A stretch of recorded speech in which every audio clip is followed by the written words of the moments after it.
சிருஷ்டிகனே நமஸ்காரம். தரை கடல் உயிர்வான் சகலமும் படைத்த தயவர பிதாவே நமஸ்காரம். தரை கடல் உயிர்வான் சகலமும் படைத்த தயவர பிதாவே நமஸ்காரம்.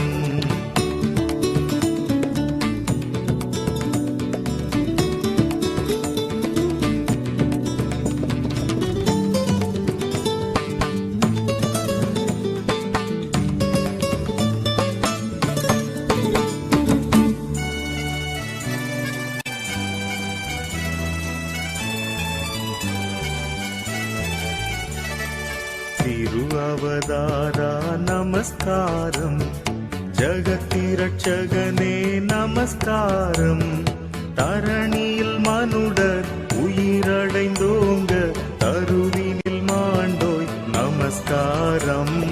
தரணியில் மனுடர் உயிரடைந்தோங்க தருவினில் மாண்டோய் நமஸ்காரம்.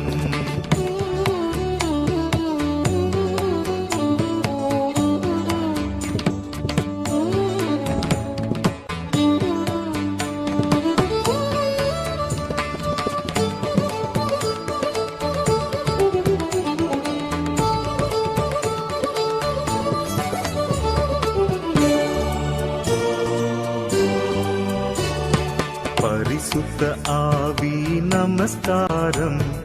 பரமசர் குருவே நமஸ்காரம்.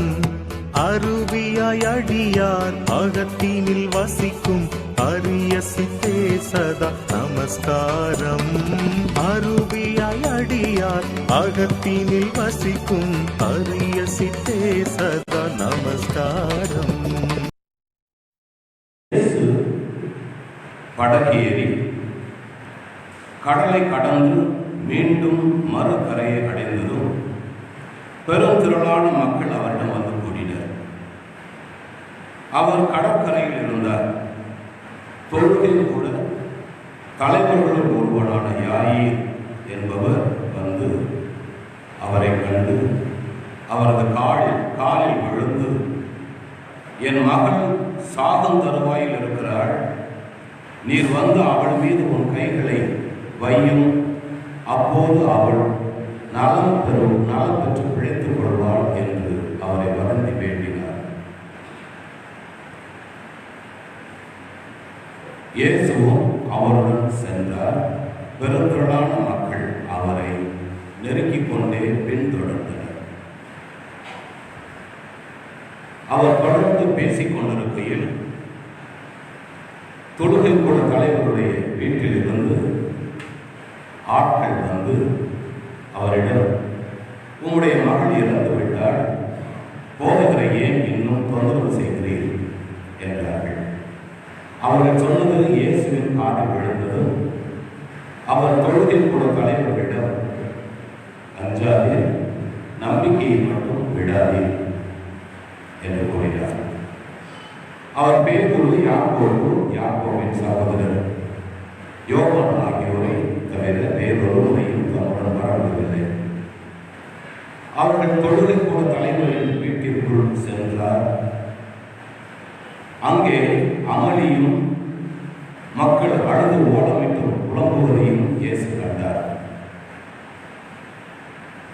அவர் உள்ளே சென்று, ஏன் இந்த அமளி, ஏன் இந்த அழுகை, சிறுமி இறக்கவில்லை, உறங்குகிறாள் என்றார். அவர்கள் அவரை பார்த்து நகைத்தார். ஆனால் அவர் அனைவரையும் வெளியேற்றிய பின் சிறுமியின் தந்தையையும் தாயையும் தம்முடன் இருந்தவர்களையும் கூட்டிக் கொண்டு அச்சிறுமி இருந்த இடத்திற்கு சென்றார். சிறுமியின் கையை பிடித்து அவளிடம், தலித்தா கூம் என்றார். அதற்கு சிறுமி, சொல்லுகிறேன், எழுந்திடு என்று பொருள். உடனே அச்சிறுமி எழுந்து நடந்தாள். அவள் 12 வயது ஆனவள். மக்கள் பெரிதும் மலைத்து போய் மெய் மறந்து நின்றார்கள். இதை யாருக்கும் தெரிவிக்க கூடாது என்று அவர் அவர்களுக்கு கண்டிப்பாய் கட்டளையிட்டார். அவளுக்கு உணவு கொடுக்கவும் சொன்னார். வாசிக்க வேண்டிய சுவிசேஷ வேறுபாடு வாசிப்பாயிற்று. அமர்வோம். எங்கள் நல்ல தகப்பனை இந்த அருமையான நாளிலே பெண் சிறார்களுக்கான நல்ல ஒரு எதிர்காலத்தை உறுதி செய்தல் என்று நாங்கள் தியானிக்க அடியார்களை அழைத்திருக்கின்றே நன்றி கூறுகின்றோம். இன்று நாங்கள் வாசிக்கின்ற வேத பாடத்தை நாங்கள் தியானிக்கும் பொழுது அடியனை மூடி மறைத்து நீரே முழுமையாக வெளிப்பட்டு இந்த நாளுக்கான உம்முடைய சத்தியத்தை உம்முடைய செய்தியை அடியார்களுக்கு வெளிப்படுத்தி அதை கேட்பதோடு மட்டுமல்லாமல் கேட்டவைகளை எங்களது வாழ்க்கையிலே வாழ்ந்து காட்ட ஆண்டவரின் ஆவியானவர் அடியார்களை வழிநடத்த வேண்டும் என்று எங்கள் ஆண்டவரும் மீட்பருமான இயேசு கிறிஸ்துவின் மூலமாக மன்றாடுகிறோம் நல்ல பிதாவே. ஆமென்.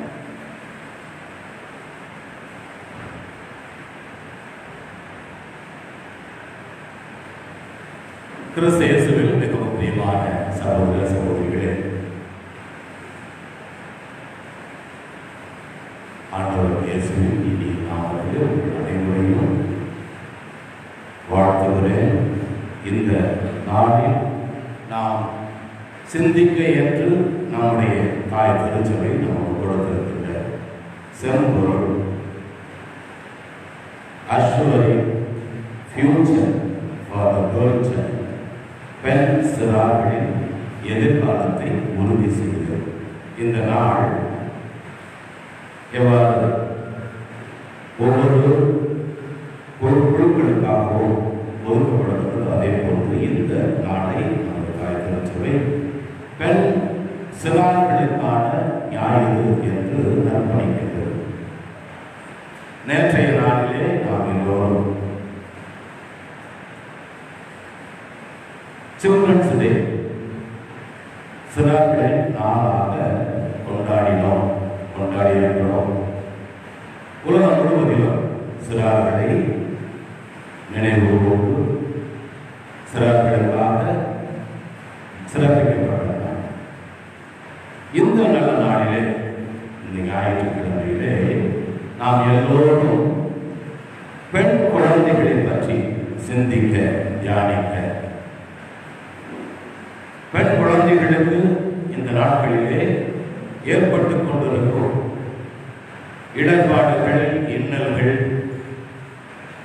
ஒவ்வொரு நாளும் அவர்கள் வாழ்க்கையிலே சந்தித்துக் கொண்டிருக்கும் கஷ்டங்கள் எல்லாவற்றிலிருந்து அவர்களுக்கு பூரண வாழ்வு, நல்ல ஒரு எதிர்காலத்தை கொடுக்க நம் எல்லோரையும் தாய் திருச்சபை அழைக்கின்றது. சொல்ல போனால் இந்த 2020-21 வருடங்கள் 21வது நூற்றாண்டை அறிவாளிகள் ஆண்டு என்று, அறிவாளிகள் நூற்றாண்டு என்று நிறைய பேர் சொல்றாங்க. அறிவாளிகள் சொல்லிருக்காங்க. அதுக்கு முக்கிய காரணம் என்ன என்றால், சிறு குழந்தைகள் பிறந்த நிலையிலிருந்து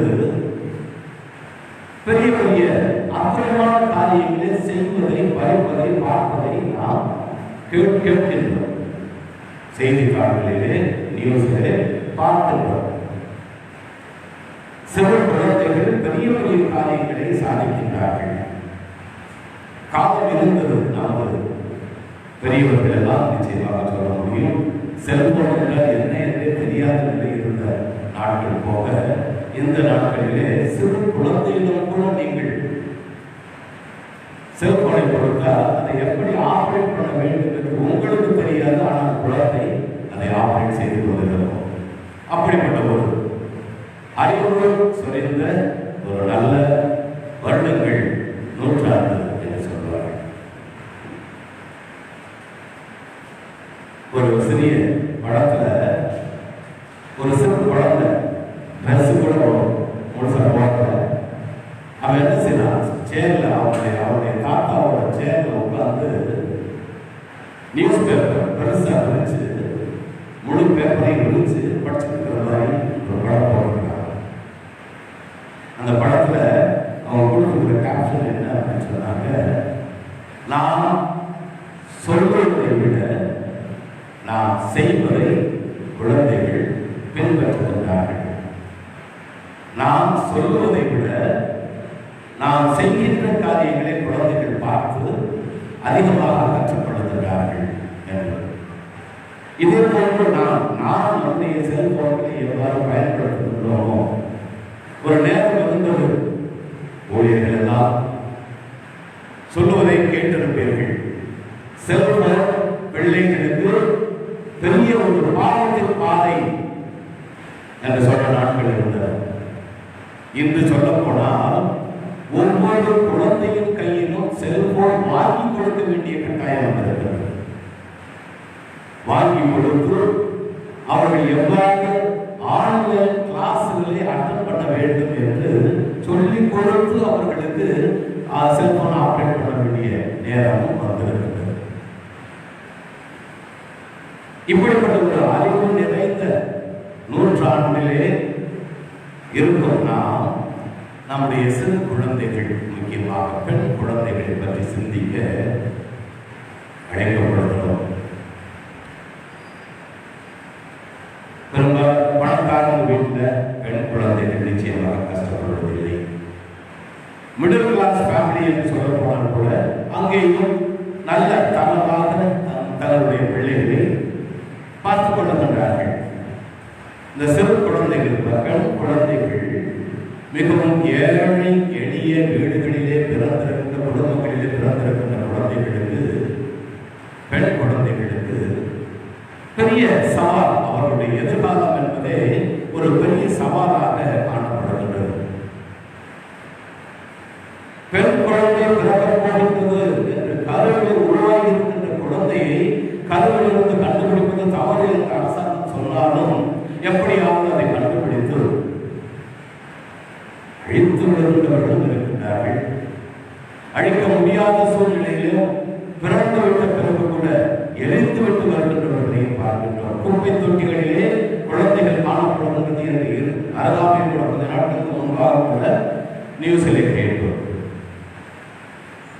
பெண் குழந்தை என்று சொல்ல போனால் ஏதோ அவர்களுக்கு அழுகையை கொண்டு வரும் ஒரு நிகழ்வாக காணப்படுகிறது. பெண் என்ற சொல்லுக்கே சொல்ல போனால் இரண்டாம் தர இடமே தரப்படுகின்றது சமுதாயத்திலே. இரண்டாம் தர இடமாக காணப்படுகின்றது. அப்படிப்பட்ட சூழ்நிலையிலே பெண் குழந்தைகளுக்கு இன்று நாம் கேட்கின்ற பாலியல் வன்கொடுமைகள் இவற்றையெல்லாம் பார்த்தோம் என்றால் மிகவும் ஒரு மோசமான ஒரு சூழ்நிலையை சமுதாயம் சந்தித்துக் கொண்டிருக்கின்றது. பெண் குழந்தைகள், அதில் சிறு குழந்தைகள், மிகவும் சிறிய குழந்தைகள், வயதிலே மிகவும் குறைந்த 1-2 வயது குழந்தைகள் கூட பாதிக்கப்படுகின்றார்கள் என்பதை கேட்கும் பொழுது உண்மையிலேயே அப்படிப்பட்ட காரியங்கள் எல்லாம் நடப்பதற்கு ஒரு சாரா காரணமாக இருக்கின்றார்கள். ஜோசியம் சொல்லுகின்றவர்கள் தான் முதல் காரணம். ஜோசியம் சொல்லுகின்றவர்கள், நீ இப்படியெல்லாம் செய்தால் உன்னுடைய ஆயுள் காலம் நீடிக்கும் என்று அவனுக்கு கொடுக்கப்படுகின்ற எதிர்காலத்தை நினைத்து பார்த்து இப்படிப்பட்ட தவறுகள் எல்லாம் நடக்கின்றது. முதல் காரியம், இந்த நடக்கப் போகின்ற காரியங்களை முன்குறிக்கின்றவர்கள் யாராக இருந்தாலும் சரி, இப்படிப்பட்ட தீமையான காரியங்களை முன்குறித்து தீமையான காரியங்கள் நடப்பதற்கு காரணமாக இருப்பவர்கள் எல்லோரையும் ஆண்டவர் இயேசு கிறிஸ்து எந்த கல்லை அவர்கள் கழுத்திலே கட்டி அவர்களை நடுக்கடலிலே தள்ள வேண்டும், எப்பொழுதும் அவர்கள் எடுத்து வரக்கூடாது, அப்படிப்பட்ட உலகில் இருக்கக்கூடாது என்று கூட ஆண்டவர் சொல்லியிருக்கிறார். அப்படிப்பட்ட நிலையை உருவாக்குபவர்கள் எதிர்காலத்தை நிர்ணயிக்கின்றவர்கள், எதிர்காலத்தை சொல்லுகின்றவர்கள். அப்படிப்பட்ட காரணத்தினால் பெண் குழந்தைகள், பெண் சிறார்கள் மிகவும் அவருடைய வாழ்க்கையிலே எதிர்காலம் என்று ஒன்று எனக்கு உண்டா என்று சிந்திக்கக்கூடிய சூழ்நிலை ஏற்படுகிறது. உடனே சொன்னது போல பெரிய பணக்காரர்கள், வசதி வாய்ப்புகள் நிறைந்தவர்கள் குடும்பங்களிலே பெண் குழந்தைகளாக இருந்தாலும் சரி, ஆண் குழந்தைகளாக இருந்தாலும் சரி, தகுந்த முறையில் அவர்களுக்கு கொடுக்கப்பட வேண்டிய காரியங்கள் எல்லாமே கொடுக்கப்படுகிறது, செய்யப்படுகிறது. சிறு குழந்தைகள் மிக முக்கியமாக ஏழை எளிய நடுத்தர குடும்பங்களிலே பிறந்திருக்கிற குழந்தைகளுக்கு, பெண் குழந்தைகளுக்கு மிகவும் சவால் நிறைந்த வருடங்கள். இந்த நிலையிலே நமக்கு இன்று கொடுக்கப்பட்டிருக்கின்ற 3-4 வேத பாடங்கள், 3 வேத பாடங்கள் சங்கீதத்தோடு சேர்த்து 4ஆக பார்த்தோம் என்றால், முதல் வேத பாடலாக நாம் சிந்தித்திருக்க வேண்டியது, வாசித்திருக்க வேண்டியது 2 ராஜாக்கள். 2 ராஜாக்களிலே 5வது அதிகாரம் 1 முதல் 5 முடிய உள்ள வசனங்கள். இது எல்லாரும் நல்லா தெரிஞ்சது, படிக்க வேண்டிய அவசியம் இல்லை. நாகமான் குடும்பத்திலே, நாகமானுடைய வீட்டிலே நாகமானால் கடத்தி வரப்பட்ட சிறு குழந்தை கண்மணி அந்த வீட்டிலே வேலை செய்து கொண்டிருக்கும் பொழுது தன்னுடைய எஜமானனுக்கு தொழுநோய் இருப்பதை கண்டறிந்து, தன்னுடைய எஜமானுக்கு தொழுநோய் இருக்கின்றது என்பதை கண்டறிந்து தன்னுடைய எஜமானியிடம், யாரிடம் பேச முடியுமோ அவர்களிடம், ஐயா எங்க ஊருக்கு போயிட்டு வந்தாருன்னா போதும், அங்கே இருக்கின்ற எங்கள் தீர்க்கதரிசி எலிஷா அவரை குணப்படுத்துவார் என்று எருசலேமுக்கு சென்று வர வேண்டும் என்று சொல்லுகிறார். அதை கேட்டு அந்த எஜமானி அந்த சிறு குழந்தையின் பேச்சை நம்பி தன்னுடைய கணவரிடம் சொல்லுகிறார். தன்னுடைய கணவரிடம் சொன்னதை கேட்ட அந்த நாகமான், ஒரு தளபதி, நாட்டிற்கு பெருமை தேடி தந்து கொண்டிருக்கிற தளபதி, அந்த சிறு குழந்தை சொன்னாள் என்பதை கேட்டு அதை நம்பி அரசனிடம் செல்கின்றார். அரசனிடம் சென்று, என்னவாறு எங்கள் வீட்டிலே வேலை செய்து கொண்டிருக்கின்ற சிறு குழந்தை அவர்கள் ஊருக்கு சென்று வந்தால் நான் குணமடைந்து விடுவேன் என்று சொல்லுகிறான் என்று சொன்ன பொழுது அரசனும் அதை நம்புகிறார். அரசனும் அந்த பேச்சை, அந்த சிறு குழந்தையின் பேச்சை நம்பி, நான் கடிதம் தருகிறேன், நீ அந்த ராஜாவிடம் சென்று குணமடைந்து வா என்று கடிதம் எழுதி கொடுத்தார். இது பிரியமான சகோதர சகோதரிகளே, அன்று இருந்த இஸ்ரேல் ஜனத்தை விட, யூத ஜனத்தை விட ஆண்டவர் யாரெல்லாம் என்னுடைய மக்கள் என்று சொல்லிக் கொண்டிருந்தாரோ அவர்கள் எல்லோரும் இருந்த கடவுள் நம்பிக்கையை விட இந்த சிரியா நாட்டு மன்னருக்கும், சிரியா நாட்டு தளபதிக்கும், சிரியா நாட்டு மக்களுக்கும் கிடைத்திருக்கின்ற இருந்த நம்பிக்கை மிகவும் பெரியது. அதான் ஆண்டவர் இயேசுவை கூட சொல்லும்போது, ஆண்டவர் கடல்ல போயிருக்கும் போது புயலடிக்கும் போது புயல் கப்பல் கவிழ்த்து விடுமோ, அவருடைய படகு கவிழ்த்து விடும் போல தண்ணீர் வந்து கொண்டிருக்கிறது. ஆண்டவர் தூங்கி கொண்டிருக்கிறார். தூங்கி கொண்டிருக்கிற பொழுது, ஆண்டவரை நாங்கள் எல்லோரும் செத்துக் கொண்டிருக்கின்றோம், நீங்கள் தூங்கிக் கொண்டிருக்கின்றீர்கள் என்று சொல்லும்போது, உங்கள் விசுவாசம் இவ்வளவுதான்,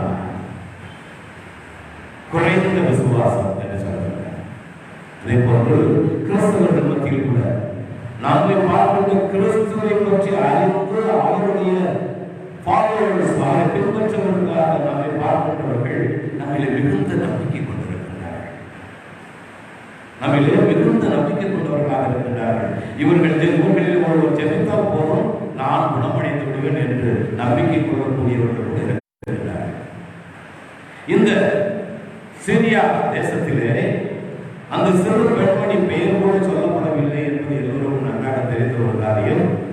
பெயர் கூட சொல்லப்படாத அந்த சிறு குழந்தை, பெண் குழந்தை அவருடைய எஜமானியிடம் குழந்தைத்தனத்தோடு சொன்ன அந்த வார்த்தையை அந்த பெரிய எஜமானி நம்பி தன் தலைவனுக்கு சொல்லி, தலைவன் மூலமாக அரசனுக்கு சொல்லப்பட்டு, அரசன் மூலமாக இந்த குழந்தையின் அரசாங்கத்திற்கு தெரியப்படுத்தப்படுகிறது.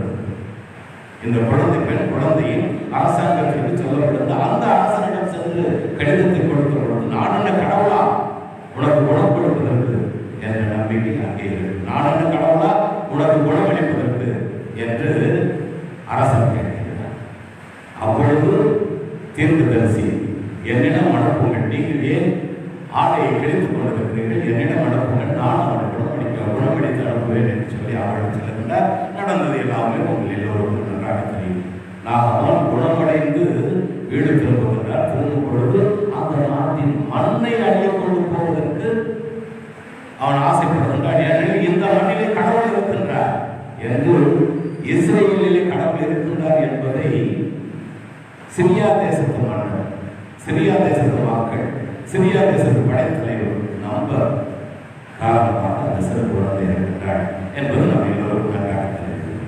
இதே போன்று இரண்டாவது வேத பாடமாக நாம் இன்று வாசிக்க கேட்ட வேத பாடத்திலே ரோதை என்ற சிறு குழந்தை வருகிறது, பணிப்பெண் வருகின்றார்.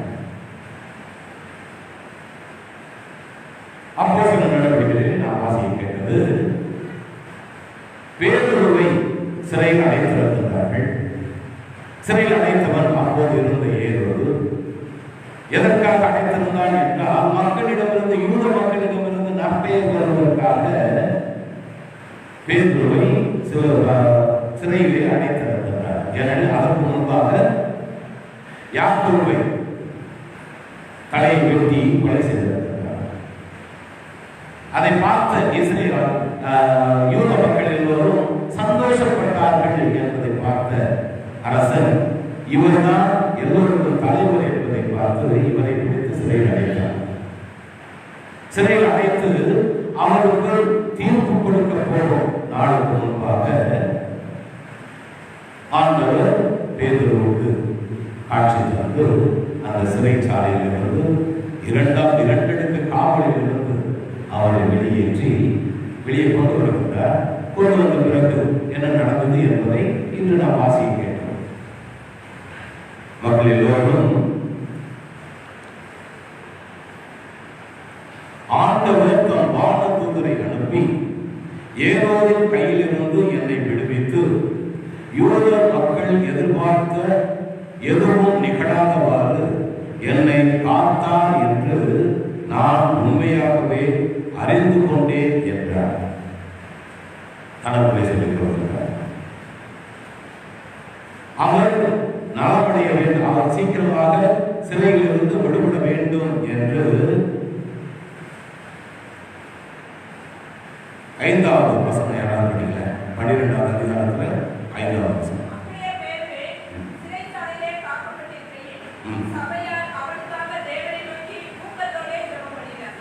பேதுரு இவ்வாறு சிறையில் காவலில் வைக்கப்பட்டிருந்த பொழுது திருச்சபை அவருக்காக கடவுளிடம் உருக்கமாக வேண்டியது. கடவுளிடம் அவருக்காக உருக்கமாக வேண்டுவதற்கென்று அந்த வீட்டிலே அமர்ந்து எல்லோரும் முழு இரவு ஜபத்தை ஏறெடுத்துக் கொண்டிருக்கிறார்கள்.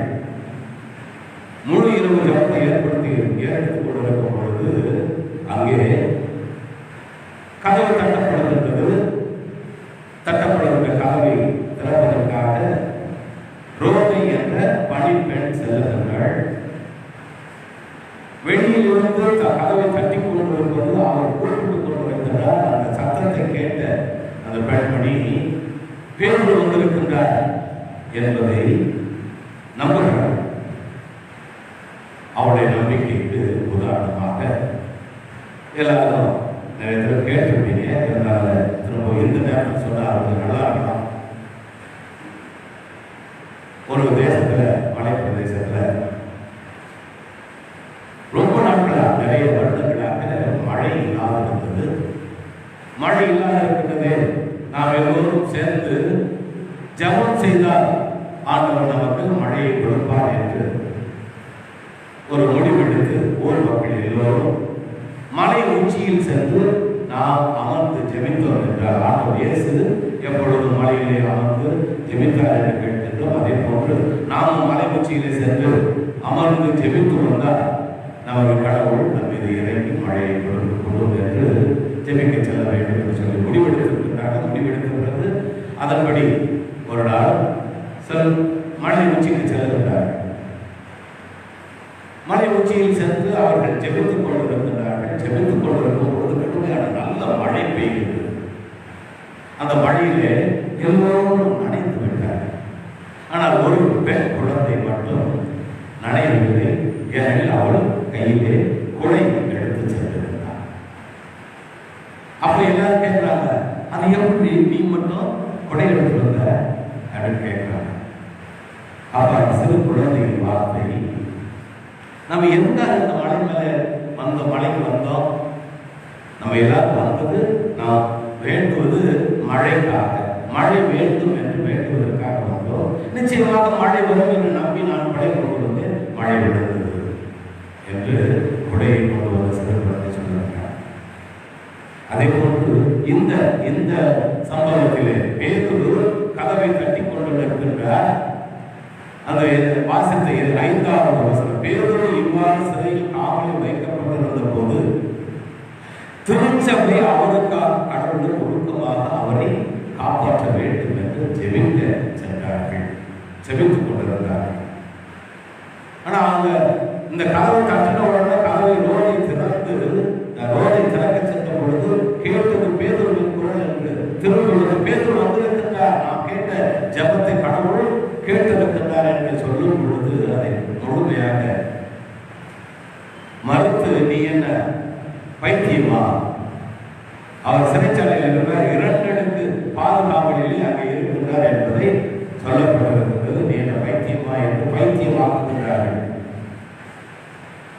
இல்லை, உண்மைதான், அவர் வந்திருக்கின்றார் என்று திரும்பவும் சென்று அவர் கதவை திரும்ப தட்டி கொண்டு வந்தவுடன் திறந்த போது பார்க்கின்றார்கள், அங்கே பேதுரு இருக்கின்றார்கள். இந்த நம்பிக்கை நாம் கிறிஸ்தவர்கள் மத்தியில் கூட சொல்லப்போனால் இந்த குழந்தையை போல, இந்த கொடை எடுத்து சென்ற குழந்தையை போன்று நாம் எதற்காக ஜெபிக்கின்றோமோ அது நடக்கும் என்று நம்புங்கள் என்று ஆண்டவர் சொல்லுகின்றார். நீங்கள் கேட்பது கிடைக்கும் என்று நம்பி ஜெபியுங்கள். கேட்பது கிடைக்கும், கேட்பது கிடைக்கும் என்று நம்பி ஜெபியுங்கள் என்று சொன்னது மட்டுமல்ல, அந்த அப்போஸ்தலர் நடவடிக்கையிலே 12வது அதிகாரத்திலே 5வது வசனத்தின்படி பேதுருவை ஆண்டவர் வெளியே கொண்டு வர வேண்டும் என்று ஜெபிக்க சென்றவர்கள் வந்துவிட்டார், நீங்கள் ஜெபித்தது கிடைத்து விட்டது என்று சொல்லப்படுவது பைத்தியமா என்று சொல்கிறார்கள். நம்புவது நடந்தாலும் பைத்தியமா, நம்புவது நடந்தாலும் அது பைத்தியம் என கூட சொல்லப்படுகிறது. ஏனெனில் நாம் ஏதோ ஒரு ப்ரீ திங்கிங், முன் அறிவுகளின் மூலமாக நாம் எவருக்கு வேண்டும் என்று நாம் நினைப்பது நடக்க வேண்டும் என்று நாம் நினைக்கின்றோம், ஜெபிக்கின்றோம். நாம் நினைப்பது நினைத்தவாறு நடக்கவில்லை என்றால் ஜெபம் கேட்கப்படவில்லை என்று கூட சொல்லுகின்றோம். ஆனால் ஆண்டவருடைய சித்தம் நிறைவேற நாம் ஜெபிக்க வேண்டும். இதே போன்று ஆண்டவர் இயேசு கிறிஸ்து குழந்தைக்கு உயிர் கொடுத்திருந்தார். யாயிரின் மகள், அவளுக்கு உயிர் கொடுக்கிறார். இறந்து விட்டார் என்று சொல்லுகிறார்கள். இறந்து விட்டார் என்று சொன்னாலும் அவள் இறக்கவில்லை, ஊழாக்குகிறார் என்று சொல்லுகிற ஆண்டவர் அவளுக்கு வாழ்வு கொடுக்கிறார். வாழ்வு கொடுத்த ஆண்டவர் அவளுக்கு உணவு கொடுக்கிறார், உயிர் கொடுத்தார். உயிர் கொடுத்த பிறகு உயிர்ப்பிக்கப்பட்ட பிள்ளைக்கு உணவு கொடுங்கள் என்றார். நம்ம எல்லாருக்கும் நல்லா தெரிஞ்ச ஒரு வசனம், யோவான் எழுதிய நற்செய்தியிலே 10வது அதிகாரம் 10வது வசனத்துல பின்பகுதி,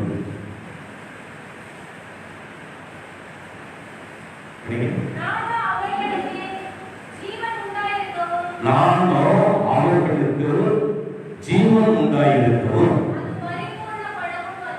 அது பரிபூர்ணப்படவும் வந்தேன் என்று ஆண்டவர் இயேசு கிறிஸ்து சொல்கிறார். அவர் இந்த உலகிற்கு வந்தது நாம் எல்லோரும் அவருடைய ஆளுக்காக்கி நாம் எல்லோரும் மற்ற அவருக்கு முன்பாக வந்தவர்கள் எல்லோரும் கல்வர்கள் என்று சொல்லுகிறார். அவர்கள் அவர்களுடைய லாபத்திற்காக பார்த்துக் கொண்டு வருகிறார்கள். ஆனால் நானோ என்னுடைய ஆளுகள் வாழ்வு பெற வேண்டும், அந்த வாழ்வையும் பரிபூர்ணமாக கற்றுக்கொள்ள வேண்டும் என்று வந்தேன். என் ஆளுகள் என்னை அறிந்திருக்கின்றன, நானும் என் ஆளுகளை அறிவேன் என்று சொல்லுகிறார். இதே போல 28வது வசனத்தை படிக்கல, 10வது அதிகாரம், நான் அவைகளுக்கு நித்திய ஜீவனை கொடுக்கிறேன். நான் அவைகளுக்கு நித்திய ஜீவனை கொடுக்கிறேன். தொடர்ந்து அவைகள் ஒரு காலம் கெட்டுப் போகும். பிரியமான சகோதரனே, சகோதரியே, இன்று நாம் தியானிக்கின்ற பொருள் செம்பொருள் சிறார்களின் எதிர்காலம் உறுதி செய்யப்படுகிறது. பெண் சிறார்களின் எதிர்காலம் சிறப்பிக்கப்பட வேண்டும், உறுதி செய்யப்பட வேண்டும் என்றால் இப்பொழுது ஆண்டவர் இயேசு கிறிஸ்து எதற்காக வந்தார் என்று படித்தோமோ, அவர்கள் வாழ்வு பெற வேண்டும், அதையும் பரிபூர்ணமாக பெற்றுக்கொள்ள வேண்டும். அந்த இந்த உலகத்தில் வாழ்கின்ற வாழ்வு மட்டுமல்ல, நித்திய வாழ்வையும் அவர்களுக்கு கொடுக்க வந்திருக்கிறது. அவர்கள் எல்லாவற்றையும் நிறைவாக பெற்றுக் கொள்வார்கள் என்று ஆண்டவர் சொன்னார். அது ஆண் வர்க்கத்திற்கு மட்டும் சொன்னார் என்பதல்ல, அல்லது குறிப்பிட்ட வர்க்கத்தினருக்கு மட்டும் சொன்னார் என்பதல்ல.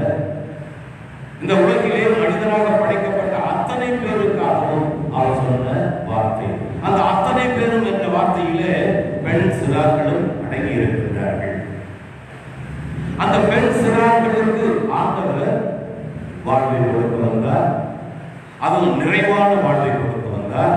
அந்த நிறைவான வாழ்வின் இறுதி வரை வாழ்ந்து காட்டும் உறுதியை கொடுக்கின்றார். அவர்கள் இறந்த பிறகு கூட நித்திய வாழ்வையும் அவர்களுக்கு கட்டளையிடுகின்றார். அவருடைய சகோதர சகோதரிகளாகிய நாம் நம்முடைய வாழ்க்கையில் பெண் சிறார்களுக்கு எப்படிப்பட்ட எதிர்காலத்தை நிர்ணயிக்கின்றோம், உறுதி செய்கின்றோம். நம்ம பேராயத்தில் சொல்லணும்னா பெரிய காரியம். பெண் சிறார்களுக்காக, பெண்களுக்காக என்று சொல்ல போனால், சீரழிக்கப்பட்ட பெண்களுக்காக என்று சொல்ல போனால் பெரிய காரியத்தை செய்து கொண்டிருக்கின்றார்கள் பேராயத்தில். பெண்கள் வாரியத்தின் மூலமாக, பேராய பெண்கள் வாரியத்தின் மூலமாக மாத்தம்மா என்று சொல்லப்படுகின்ற மக்கள், பெண் குழந்தைகள், சிறு குழந்தை பருவத்திலேயே அந்த ஆலயங்களிலே தாசிகளாக விடப்படுகின்றார்கள். தாசிகளாக, தேவ தாசிகள் என்று சொல்லப்படுகிற அவர்களுக்கு பெயர் மாத்தமா. நம்முடைய ஆந்திராவிலே மிகவும் பிரசித்தி பெற்ற ஒரு பெயர். அந்த மாத்தமா வகையை சேர்ந்த மாத்தமா வகையிலே வாழ்ந்து கொண்டிருப்பவர்கள், அந்த ஆலயங்களில் இருப்பவர்கள், அங்கே செல்லுகின்ற அவர்களுக்கு அடுத்த பெண் இல்லாத ஆண்களாக செல்லுகின்றவர்கள் எல்லோருக்குமே போகப் பொருளாக பயன்படுத்தப்படுகின்றார்கள். அப்படிப்பட்ட நிலையில் இருந்த பெண்கள் அனைவரையும் மீட்டெடுத்து அவர்களுக்கு நம்முடைய பேராயத்திலே பெண்கள் ஐக்கியத்தின் மூலமாக அவருடைய தனித்தன்மையை உணர்ந்து கொள்ள கவுன்சிலிங் கொடுக்கப்படுகிறது. அவர்களுக்கு தன் நம்பிக்கையை உருவாக்கிக் கொள்ள தேவையான காரியங்கள் அவர்களுக்கு செய்யப்படுகின்றது. தனி அடையாளம் கொடுக்கப்படுகின்றது. அவர்கள் எல்லோருக்கும் தனி அடையாளம் கொடுத்து அவர்களை மற்ற மக்களை போல நீங்களும் கடவுளால் உருவாக்கப்பட்டவர்கள் என்பதை உறுதிப்படுத்தப்படுகின்றது. அவர்களுக்கு சுய தொழிலாக ஒரு சில தொழிலை அவர்களுக்கு கற்றுக் கொடுத்து, அவர்கள் எந்த தொழிலை நம்பி இருந்தார்களோ அந்த தொழில் அவர்களுக்கு உண்மையான தொழில் அல்ல. அவர்களுக்கு ஆண்டவர் அவர்களையும் அவருடைய சாயலை படைத்திருக்கின்றார், அவருடைய சாயலை படைத்திருக்கின்றார் என்பதை வெளிப்படுத்தி உறுதிப்படுத்தி எதிர்காலம் அவர்களுக்கு உறுதி செய்யப்படுகிறது. இது ஒரு பெரிய பெரிய ஒரு ரிவைவல் சொல்லப்படும். பெண்கள் வாழ்க்கையிலே இந்த மாத்தமா என்ற போர்வையிலே போக்கப்பட்டு தங்களுடைய வாழ்வையே சீரழித்துக் கொண்டிருந்த பெண்களுக்கு ஒரு நல்ல வாழ்வு கொடுக்கப்பட்டிருக்கின்றது. அதற்காக என்று நம்முடைய பேராயத்திலே பெண்கள் ஐக்கிய சங்கம் மிகவும் சிறப்பாக செயல்பட்டுக் கொண்டிருக்கிறது என்பதை எல்லோருக்கும் தெரியும். இதே போன்று அரசாங்க அதிகாரிகளாக இருந்தாலும் சரி, நான் பார்ப்பது சிரியா மன்னர், சிரியா தேசத்திலே அந்த சிறு குழந்தை, பெண் குழந்தை அடிமையாக கடத்தி வரப்பட்டிருக்கின்றாள். அந்த அடிமையாக கடத்தி வரப்பட்டிருந்த அந்த பெண்ணையும் மதித்தார்கள், அடிமையாக கொண்டு வந்தார்கள். ஆனால் அவள் சொன்ன காரியங்கள் எல்லாவற்றையும் நம்பினார்கள். வீட்டு எஜமானி நம்பினாள், எஜமானன் நம்பினான், நாட்டு படை தளபதி நம்பினார். படை தளபதியை விட அரசன் நம்பினார். அரசன் நம்பியது மட்டுமல்லாமல் அடுத்த சிறிய தேசமே கிறிஸ்தவ நாடாக திகழ, கிறிஸ்தவ நாடாக இன்று நாம் காண அது ஒரு பெரிய ஒன்றுதலாக விதையாக விதைத்தார். அந்த அரசாங்கத்திலே அரசன் அந்த குழந்தையை மதித்தார், படை தளபதி அந்த குழந்தையை மதித்தார், படை தளபதியின் குடும்பம் அவளை மதித்தது, அவள் தேசமே அவளை மதித்தது, சிறு குழந்தை மதித்தார். அதனால் அந்த குழந்தை நிச்சயமாக யோசிப்பு எப்படி அடிமையாக விற்கப்பட்டு எகிப்து தேசத்துக்கு சென்று இறுதியாக தேசத்தின் பிரதமராக இருந்தாலும் அதே போன்று இந்த குழந்தை நிச்சயமாக ஒரு பெரிய நிலைக்கு உயர்த்தப்பட்டிருப்பாள். சிரியா தேசத்தால் உயர்த்தப்பட்ட சிறு பெண் குழந்தை. இது இந்த வேத பாடத்திலிருந்து நம்முடைய தேச தலைவர்கள், தேசத்தை ஆண்டு கொண்டிருப்பவர்கள், அதிகாரிகள், பெரிய பெரிய நிலையில் இருக்கின்ற அதிகாரிகள், தாய் தந்தையர்கள், பெற்றோர்கள், சமுதாய தலைவர்கள் எல்லோருமே பெண் குழந்தைகளை எப்படி பார்க்க வேண்டும் என்று சிரியா தேசத்திலிருந்து கற்றுக்கொள்ள வைக்கின்றது. அரசன் கற்றுக்கொண்டார், அவருடைய தளபதி கற்றுக்கொண்டார். தேசத்து மக்கள் எல்லோருமே அந்த குழந்தையை பெரிய அளவுக்கு உயர்த்தியிருப்பார். அதே போன்று இன்று நாம் வாசிக்கின்ற இரண்டாவது வேத பாடத்திலே ரோதையை பற்றி கேட்கின்றோம். ரோதையை பைத்தியக்காரி என்று சொல்லுகின்றார்கள். இங்கே அடுத்த 16வது அதிகாரம், அப்போஸ்தலர் நடவடிக்கைகளிலே 16வது அதிகாரத்திலே எலியா திருச்சபையை ஏற்றுக்கொள்வதாக ஏற்றுக்கொள்ளப்படுகின்றதையே காணப்படுகிறது. அதற்கு பிறகு சொல்ல போனால் பவுலடிகளாரும் அவருடைய சாரார்களும் பொதுக்குள் சென்று கொண்டிருந்த பொழுது ஒரு சிறு பெண் குழந்தையை பயன்படுத்துகின்றார்கள் மற்ற பணக்காரர்கள். அந்த குழந்தையின் மூலமாக குறி சொல்லுதல் போன்ற காரியங்களை சொல்ல செய்து அவள் மூலமாக பணம் சம்பாதித்துக் கொண்டிருக்கிறார்கள். அந்த குழந்தையை பார்க்கின்ற பார்க்கின்ற பவுலடிகளா அவள் இருந்த அந்த பேயை விரட்டி அவளுக்கு உணவு கொடுக்கின்றார். இதுதான் இன்றைய ஊழியர்களாக இருக்கின்ற அத்தனை பேரும் சிறு குழந்தைகளுக்கு செய்ய வேண்டிய பணி என்று சொல்லப்படால், அதில் பெண் சிறார்களுக்கு செய்யப்பட வேண்டிய பணி என்று சொல்லப்படால், அவர்களை யார் யாரெல்லாம் தவறான முறையில் பயன்படுத்திக் கொண்டிருக்கின்றார்கள் அவர்களிடமிருந்து பிள்ளையை மீட்டெடுத்து பிள்ளைகிட்ட ஒரு வாழ்வை கொடுக்க வேண்டும். பிள்ளைகிட்ட ஒரு வாழ்வை கொடுக்க வேண்டும். ஆண்டவர் இயேசு கிறிஸ்து அந்த யாயீரின் மகளை குணப்படுத்தியிருப்பார், உயிர்படுத்தியிருப்பார். நாம் எல்லோரும் நம்முடைய அக்கப்பக்கத்தார் அனைவருமே நம்மை நம்பக்கூடிய அளவிற்கு இவரிடம் ஜெபம் செய்தால் போதும் நம்முடைய குழந்தை நன்றாக இருக்கும், நம்முடைய குடும்பம் நன்றாக இருக்கும், நம்முடைய எதிர்காலம் நன்றாக இருக்கும் என்று நினைக்கக்கூடிய நிலைக்கு நாம் நம்மை உயர்த்த ஆண்டவரை அழைக்கின்றார். பெண் சிறார்களுக்கான நாள் என்று சொன்னால் மட்டும் பத்தாது. பெண் சிறார்களுக்கான ஒவ்வொரு வருடமும் இந்த வேத பாடங்கள் கொடுக்கப்படுகின்றன. இந்த வேத பாடங்களின் மூலமாக அந்த நாகமானை குணமாவதற்கு காரணமாக அந்த சிறுபெண்ணை, இந்த ரோதையை பற்றி, இந்த கலித்தாண்மொழி என்று சொல்லப்படுகின்ற அந்த ஆண்டவருடைய வார்த்தையில் எழுந்த பெண் சிறு குழந்தையை பற்றி ஒவ்வொரு வருடமும் கேட்டுக்கொண்டிருப்பதால் நாம் இதுவரைக்கும் சிறார்களுக்கு என்ன செய்திருக்கிறோம், நாம் செய்ய வேண்டியது என்ன என்பதை ஆண்டவர் இயேசு கிறிஸ்து நான் அவர்களுக்கு வாழ்வை கொடுக்க வந்தேன், அதுவும் பரிபூர்ணமாக கற்றுக்கொள்ள வேண்டும் என்பதே. அந்த இந்த உலகத்தில் இருக்கும் பொழுது வாழ்வை பெற்றுக்கொள்ள வேண்டும். அந்த வாழ்வு உலகிலே வாழும் நாட்களிலே பரிபூர்ணமாக அவர்கள் வாழ வேண்டும். இந்த உலகத்தை விட்டு அவர்கள் மறுப்பது என்ன என்பதை ஆண்டவர் வாழ்வு கொடுக்க வேண்டும். அது நிறைவான வாழ்வாக கொடுக்க வேண்டும். அந்த நிறைவான வாழ்வு நித்திய வாழ்வாகவும் மாற வேண்டும். ஆமென். சகோதர சகோதரியே, நம்ம சிறார்கள். நம்ம எல்லாருக்கும் நல்லா தெரியும், ஒவ்வொரு நாளும் செய்தித்தாள்களிலே டெலிவிஷன் நியூஸ்ல பார்க்கின்றோம், எத்தனையோ பெண் குழந்தைகள் சீரழிக்கப்படுகின்றார்கள், கொல்லப்படுகின்றார்கள்.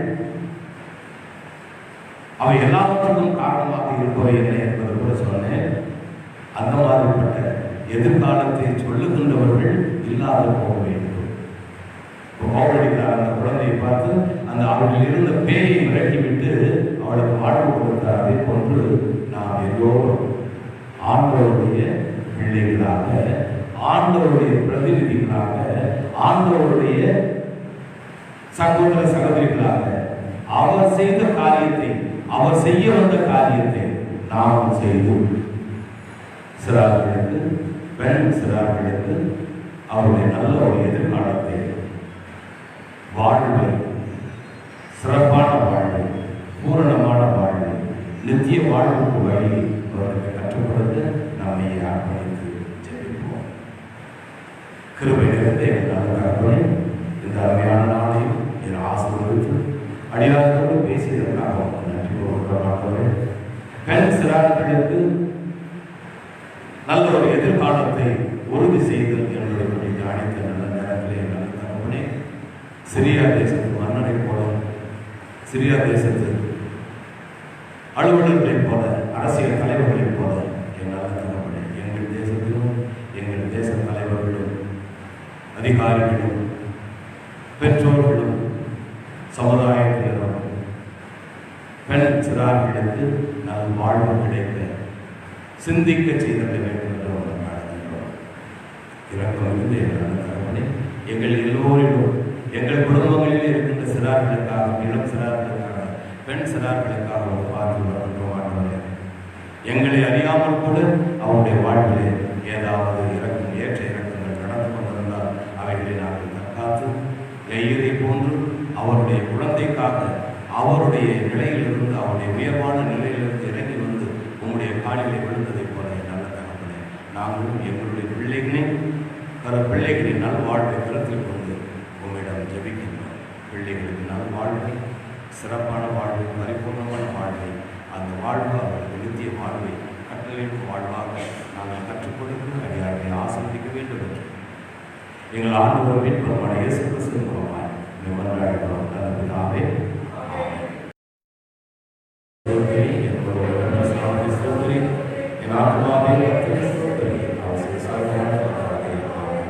நம் ஆண்டவராகிய இயேசு கிறிஸ்துவின் கடவுள் இன்று நாம் அனைவரோடு நாம் வேண்டிக் கொண்டதாக நிறைந்திருப்பதாக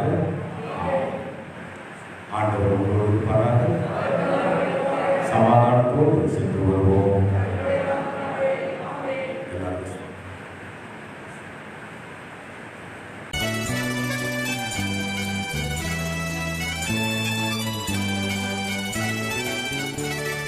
முத்தொழிலோனே நமஸ்காரம், மூன்றில் ஒன்றோனே நமஸ்காரம், கர்த்தாதி கர்த்தா கருணை சமுத்திரா நித்ய பிரியேகா நமஸ்காரம், கர்த்தாதி கர்த்தா கருணை சமுத்திரா நித்ய பிரியேகா நமஸ்காரம், சர்வலோகாதிப நமஸ்காரம், சர்வ சிருஷ்டிகனே நமஸ்காரம், தரை கடல் உயிர்வான் சகலமும் படைத்த தயவர பிதாவே நமஸ்காரம், தரை கடல் உயிர்வான் சகலமும் படைத்த தயவர பிதாவே நமஸ்காரம்.